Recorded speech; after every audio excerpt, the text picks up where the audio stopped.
안녕하세요.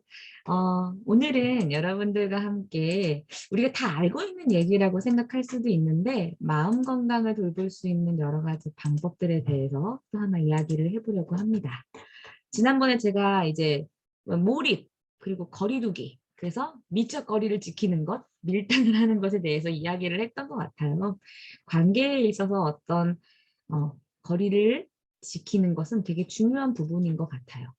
근데 그것만이 아니라 그 밖에도 사실은 나 자신과의 관계, 나 자신과의 관계 혹은 나의 어떤 감정, 나의 감정을 바라보는 것, 이것에도 조금 아름다운 거리가 있는 것 같습니다. 그래서 이 부분에 대해서 오늘 이야기를 해보려고 해요. 자, 어, 내 마음이 힘들 때 살다 보면 있죠. 내 마음이 좀 뭔가 도움이 필요하다, 돌봄이 필요하다, 이런 순간들도 있습니다. 특히 지금 제가 이렇게 주로 함께 이야기 나누고 싶은 엄마들, 엄마라는 이름의 여자들, 네, 여자들과 함께 좀 이야기를 해보고 싶은데, 육아 우울증 겪어보신 적 있으세요? 증상으로는 흔히 뭐 불안함, 우울함, 그리고 인격의 변화, 미안한 죄책감, 또 잠이 안 오는 수면 장애, 식욕 저하, 행동 조절 장애 이런 것들이 있다고 해요. 어떻게 겪으셨나요? 저는 다 겪은 것 같아요. 얘기 드린 부분을. 근데 이런 부분 중에서 저한테 좀 가장 그 육아를 하면서 엄마가 되어서 가장 어렵다고 느껴졌던 부분은 사실은 감정 조절에 대한 부분이었어요. 저는 좀 약간 감정의 기복이 있는 편에 속하는 것 같아요. 그러다 보니까 감정 조절에서 가장 어려움을 느꼈던 것 같고, 근데 제가 지난번 말씀드렸던 것처럼 감정 조절을 하는 데 있어서 제일 중요한 것은 이렇게 나를 때우는 밖에서 이렇게 멀리 바라보는 것, 나를 좀 관찰자의 입장에서 바라보는 것, 그리고 어떤 순간에는 감정이 쑥 들어가서 상황들을 정말 충분히 누리는 것이 중요하다고 하는데, 두 가지 면이 균형을 이뤘을 때, 그랬을 때 우리는 뭐랄까, 감정도 잘 조절할 수 있게 되는 것 같아요. 참, 이 감정만 하더라도 사실은 굉장히 복잡하기도 하고, 또, 이건 좋은 감정 같아? 이건 좋지 않은 감정 같아? 라고 하고 하는 우리의 어떤 편견도 있잖아요.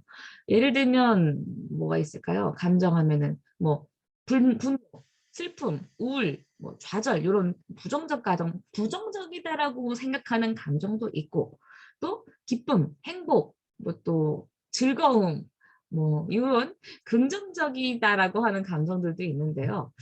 근데 과연 어떤 감정을 놓고 우리가 얘는 긍정적이야, 얘는 부정적이야라고 얘기를 할 수 있을까요?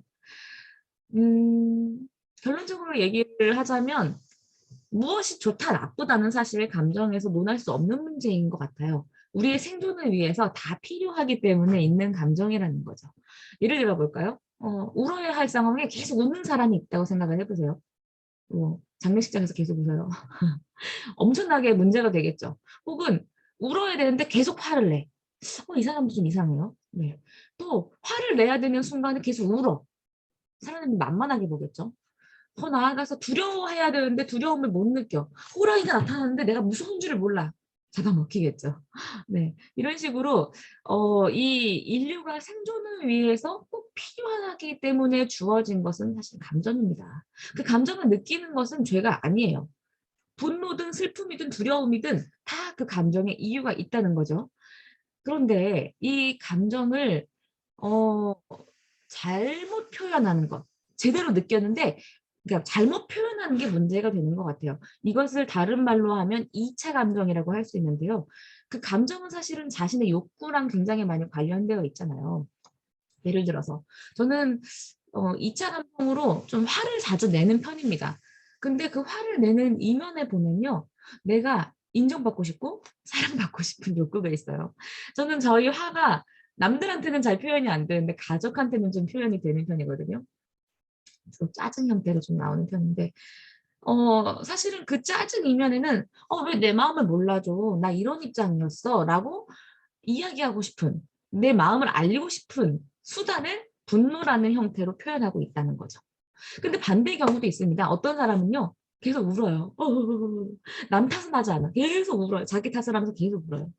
그리고 뭔가 이렇게 무기력, 굉장히 기운 없고, 굉장히 뭐랄까요? 의욕 없이 늘어져 있는 경우. 그것 또한 2차적인 감정이라 할 수 있겠습니다만 사실 그 이면에 어떤 자신의 욕구가 채워지지 않았을 때 나타나는 현상이겠죠.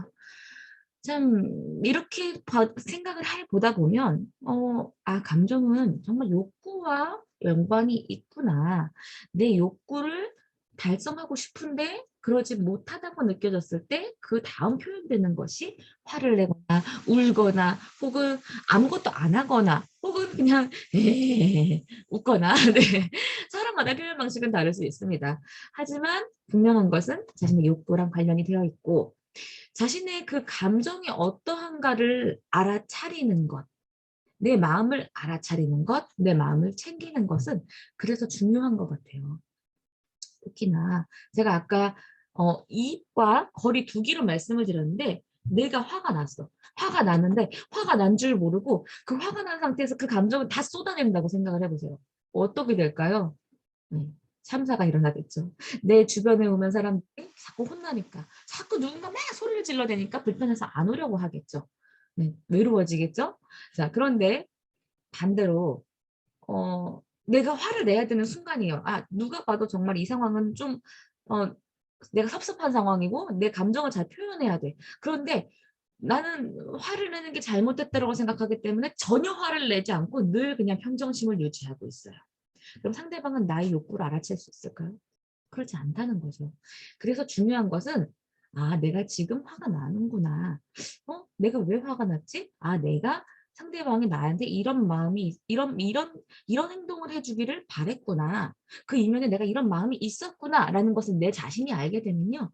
그 표현을 적절하게 적절한 방법으로 적절한 양으로 이렇게 표현할 수 있게 되는 거죠. 그렇기 때문에 감정이 필요한 것 같습니다. 그렇기 때문에 우리가 감정을 알아야 되는 거고요. 음. 나 지금 몹시 화가 나 있구나. 나 이런 이유 때문에 슬프구나를 일단은 알고, 그리고 내가 지금 그래서 슬퍼라고 인정하고, 그리고 나서 내가 이 슬픈 이유가 뭐지? 나 이래서 슬픈 거구나. 그러면 이 슬프지 않으려면 어떻게 하면 좋을까? 이 정도로 내 감정을 표현해야 되는 거구나. 라는 것들의 과정을 거쳐서 자신의 욕구에 따른 적절한 어떤 표현을 할 수 있다면 감정은 우리에게 너무나 필요하고 또 굉장히 삶을 잘 살게끔 하는데 윤활유가 되어줄 거라고 생각을 합니다. 자, 근데 반대로 감정 표현이 너무 격한 경우 있어요. 격해요. 격해서 그냥 그 감정에 휘말려 가지고 막 쏟아내. 그런 다음에 자신은 쿨하대. 나는 쿨해서 그런 거고, 나는 솔직한 사람이고, 나는 내 있는 대로 표현했을 뿐이야. 라고 합리화하는 경우도 있습니다.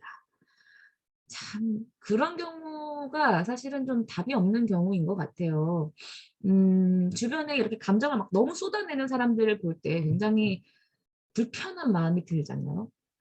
그리고 또 감정은 뭐랄까요? 끌고 와요. 다른 내가 어떤 사람한테 감정을 표현하면 상대방도 그 감정으로 받아치게 되는 감정과 감정이 만나면 정말 이제 걷잡을 수 없는 상황들이 벌어지게 되는데 일단 감정의 통제 불가부터 말씀을 드릴게요. 내 주변에 어떤 사람들은 너무 감정을 쏟아낸다. 정말 이 사람은 자신을 통제하지 못한다. 이것은 마치 음주운전과도 비슷한 상태인 것 같아요. 음주운전.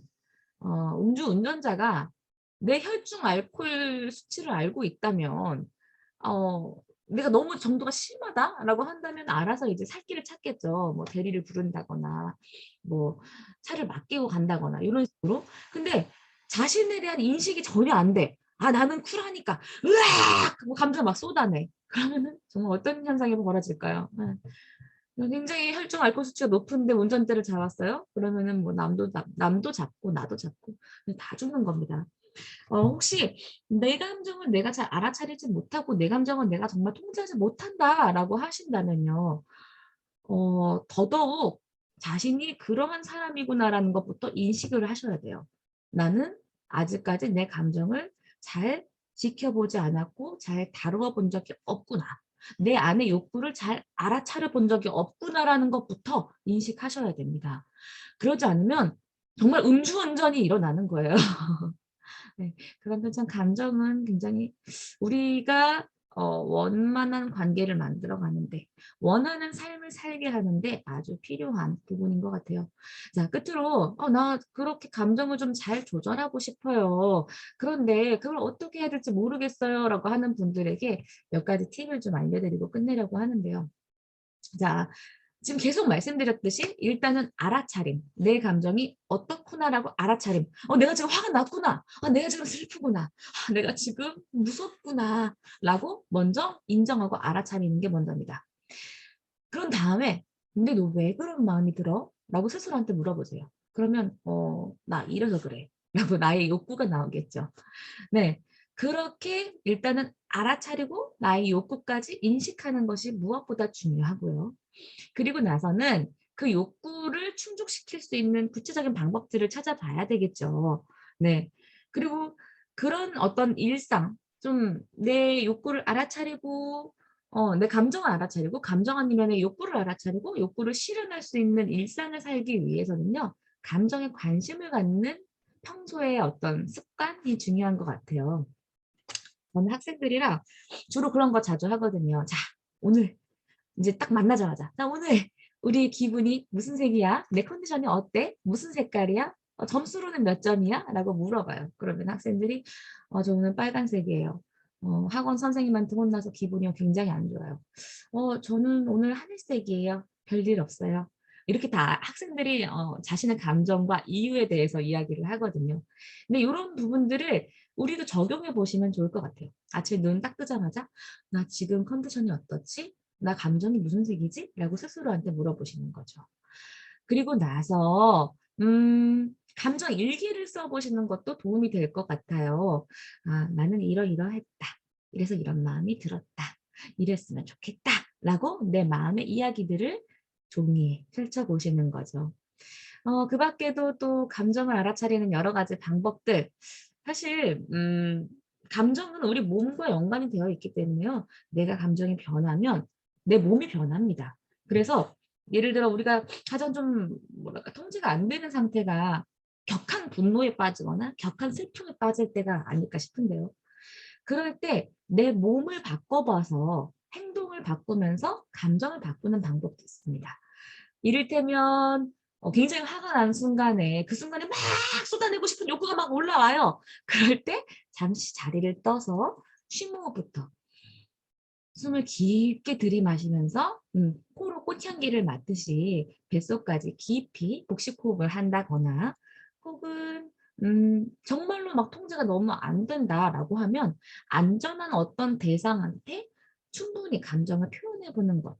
네. 예를 들면은 뭐가 있을까요? 이렇게 정말 이렇게 푹신한 이불이나 이런 거에다가 이렇게 내 감정을 막 표현하거나 소리를 질러 본다거나 이런 것도 사실은 좀 도움되는 방식일 수 있어요. 그리고 그 밖에도 또 저의 경우는 제가 되게 무기력하거나 슬프거나 할 때는 그 감정을 안전한 상대나 혹은 안전한 상황 속에서 충분히 쏟아내는 것도 도움이 되었던 것 같아요. 그래서 충분히 울고 나서 충분히 좀 잠을 자고 난 다음에 다시 돌아본다거나, 아니면 햇볕을 쬐고 노래를 좀 흥얼흥얼거리면서 달래 본다거나, 네, 이런 식으로 내가 내 몸을 바꿔서 감정을 바꿔볼 수 있는 그런 방법들도 연구해 보시면 어떨까 싶습니다. 특히나 무기력의 경우에는요. 일단 걷기, 일단 햇빛 쬐기, 일단 움직이는 것이 그 감정을 바꿀 수 있는 굉장히 좋은 방법이 되고요. 그리고 구체적으로 결론적으로는 '내가 왜 이 감정이 나왔나.'를 생각해 보시고 '이 감정 이면에 나의 어떤 욕구가 있었나.' 그러면은 이 감정을 조금 더 이 욕구를 충족시킬 수 있는 현실적인 방법은 뭐가 있을까를 생각해 보시면 어떠실까 싶습니다. 네. 오늘은 여기까지 하고 다음에 또 좋은 내용 가지고 찾아뵙겠습니다. 감사합니다.